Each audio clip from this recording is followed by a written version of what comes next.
Much has changed in the seiyuu industry since the 90s. Some things for the better, others for the worst. From not showing their faces to now having to show them in order to get famous, even down to what is now expected of newcomers, the voice acting industry in Japan is almost unrecognizable from the 90s up until now. In the previous episode, you and I got to know the insights from popular seiyuu Megumi Ogata about the changes and how she sees those impacting today's generation of seiyuu. In this episode, let's check what Kouchi Yamadera feels has changed in the industry. Let's kick off this episode of SEIYUU Lounge.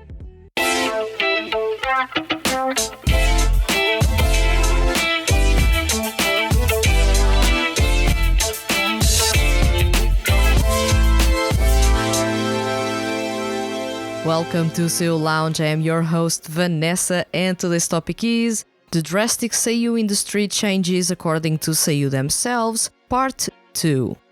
After Megumi Ogata's thought-provoking opinions about the changes in the seiyuu industry, it's time to cover Kouchi Yamadera's impressions.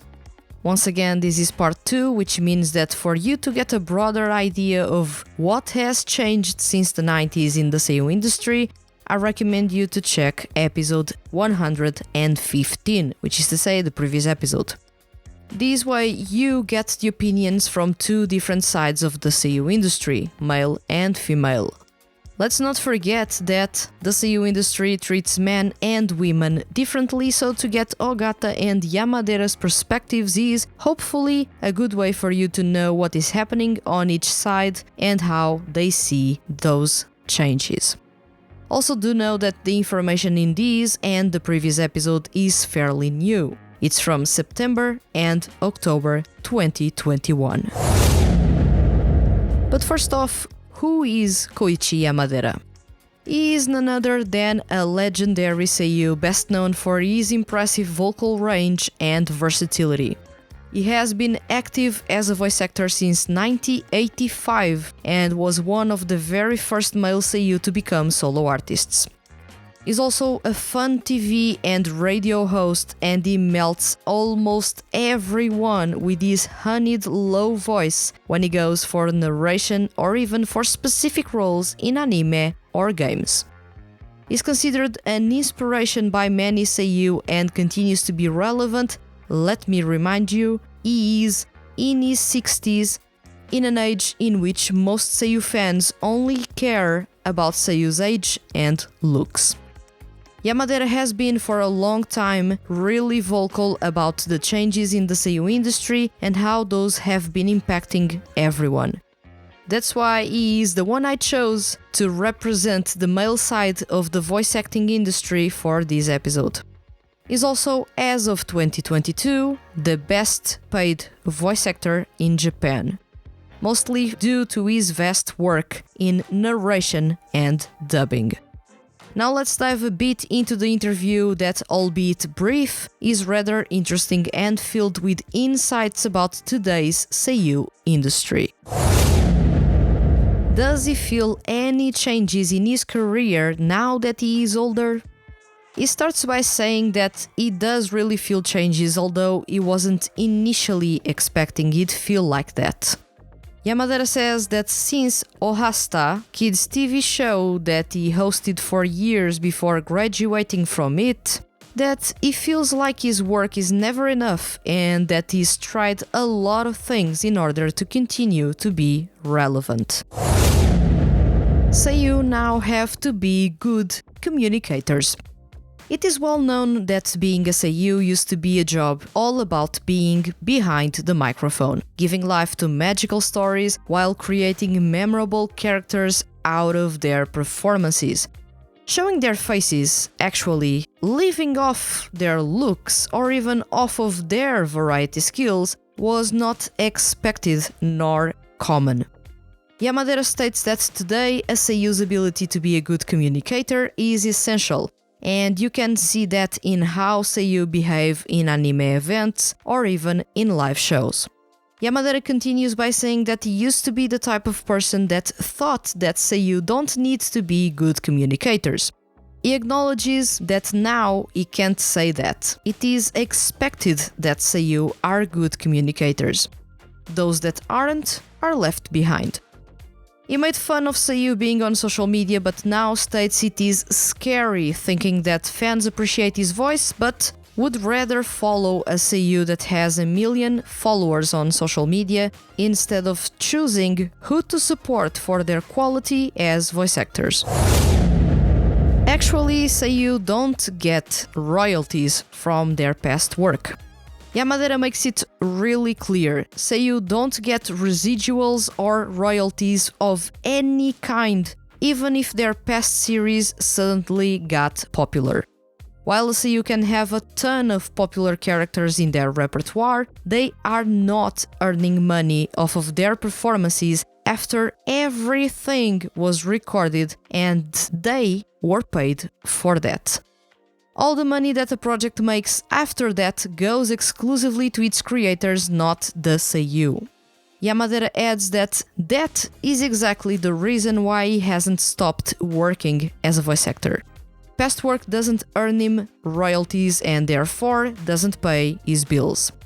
Worth mentioning that Kouchi Yamadera is the best paid seiyuu currently active in the industry. So this confession that seiyuu such as himself need to continue to work in order to have money is something that shows just how ruthless and unfair this industry is. If the best paid seiyuu is making this comment, imagine the seiyuu that you love, that are just starting out their careers, or that are incredibly talented but barely get an opportunity to showcase their skills. Does it now make any sense to you that there are some seiyuu that are everywhere, especially in 2D music projects? Seiyuu do not get residuals or royalties from the characters they voice in anime. However, 2D music projects provide a consistent flow of money because every time a CD is released or a live show is held, they are paid for it. For as long as a 2D music project is active, they are earning money. The same can't be said about anime. As soon as seiyuu recorded their lines and appeared in specific events related to said anime series, they don't receive more money for their work, no matter how many times it is rebroadcast or how popular it becomes. Some of you will say, but they become popular and get more work because of that. Yeah, in an ideal world, that would happen. However, popularity doesn't pay their bills, and sometimes that popularity is fleeting. Especially with so many new talents joining the seiyuu industry every year. Seiyuu nowadays can't be picky about work. Yamadera adds that since he has to be active in order to pay his bills, at times he has accepted work he doesn't necessarily love. This shouldn't come as a surprise given how now there are many more seiyuu active than there were back when Yamadera debuted as a voice actor. More seiyuu available, not as many work available, so anime or game creators can pick and choose according to their needs, budget, or how much buzz they want to bring to their projects. As seiyuu get older, especially noticeable when seiyuu get in their 40s, their work in anime starts to disappear or they are relegated to irrelevant background roles. Slowly, the industry pushes veteran seiyuu aside to give way to new, potentially more exciting talents that resonate with the youngest generations. What this creates is a difficult path for seiyuu to trail. Narration is an option for many seiyuu. A big reason why you can find many veteran seiyuu in narration is mainly due to how much easier it is for veteran seiyuu to get gigs on this side of the voice acting industry. The other reason being that while it is a less intense job than anime dubbing, it pays much better. With that being said, Seiyuu can't really be picky about the work they do. Sometimes you will see your favorite Seiyuu getting roles in anime series you know will be bad and actually end up being straight up bad. Why did they audition for those roles? Why did they accept those roles if they actually got offered those? Because they need the money. As contractors, each job contributes to their living, and when Seiyuu may stay months and months without a role in anime or even games, they will, at times, accept roles that, in your opinion, may not even make any sense why they ended up being cast in those. Now see these from the prism of a newcomer Seiyuu. They have to desperately build a repertoire in order to grow their popularity and renown in the Seiyuu industry. They will accept almost anything that means they will get the spotlight, even if just for a little time.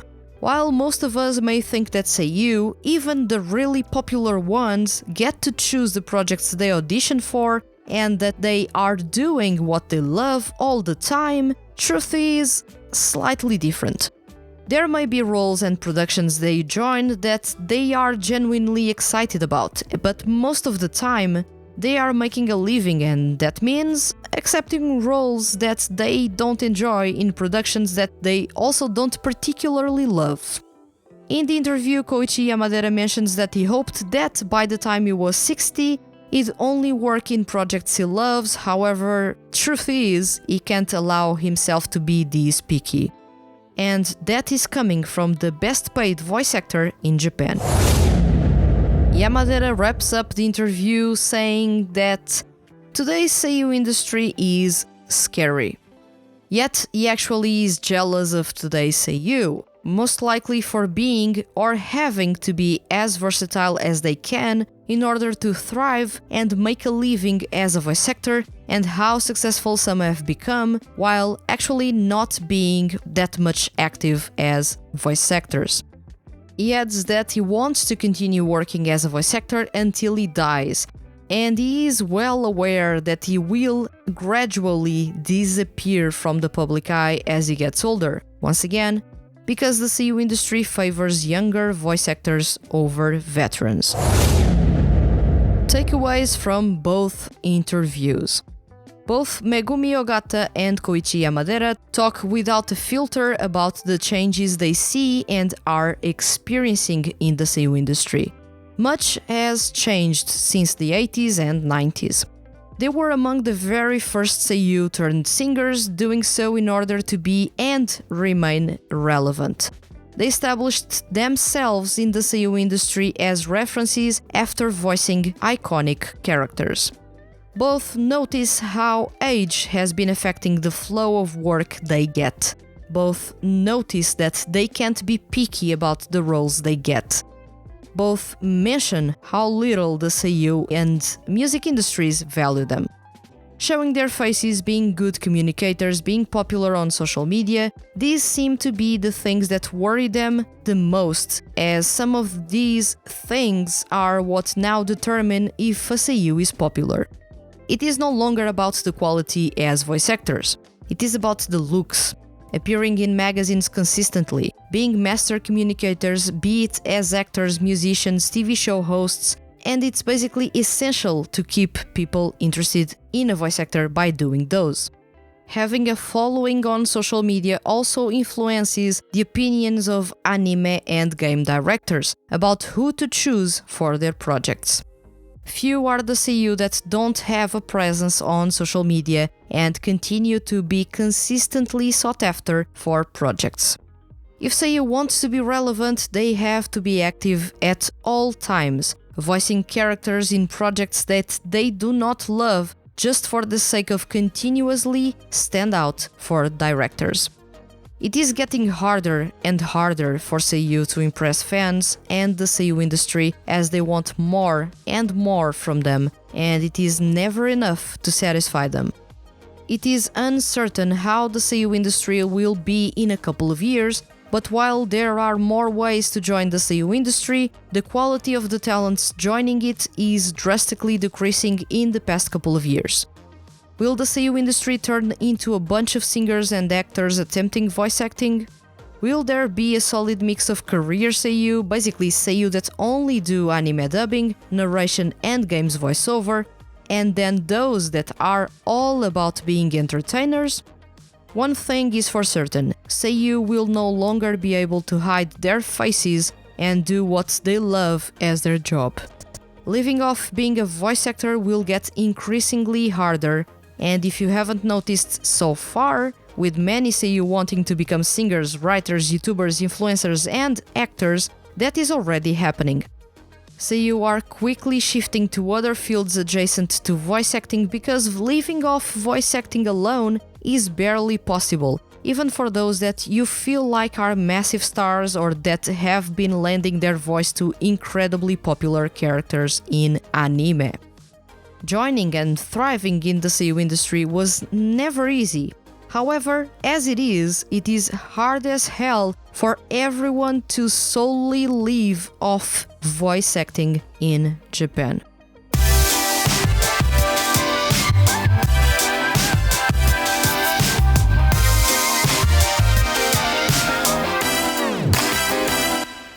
Now, this was an interesting set of episodes diving into the big changes in the seiyuu industry, as noticed and commented by two of the most iconic and respected voice actors in the industry, Megumi Ogata and Kouchi Yamadera. They have noticed the difficulties to stand out, how more and more is expected of voice actors, or even how voice acting is no longer about the voice. Like it or not, voice actors have turned into entertainers, and if they want to thrive, that is the path they should continue to take until things change yet again in the seiyuu industry. Only time will tell when new changes will happen and how those will affect them. But the more the voice acting industry in Japan is fixated on seiyuu's looks or how popular they are on social media, the less quality will fans of voice acting as an art will find in Japan. I do hope that if there are any changes in the future, that those mean that talent will be rewarded instead of popularity or looks. This is of course wishful thinking, as most young fans of seiyuu only care about pretty things more so than paying attention to talent. Now tell me, what are the changes you think will happen in the seiyuu industry in the upcoming years? Let me know in the comments on YouTube. And remember, leave your comments as complex or as simple as they may be, and you can be featured on upcoming episodes of SEIYUU Lounge. Hit the subscribe button if you enjoyed this episode and don't want to miss the Handed Feeds HQ's weekly male seiyuu and music-related content. I'll return next week with another episode of SEIYUU Lounge. Thank you for listening and see you guys around.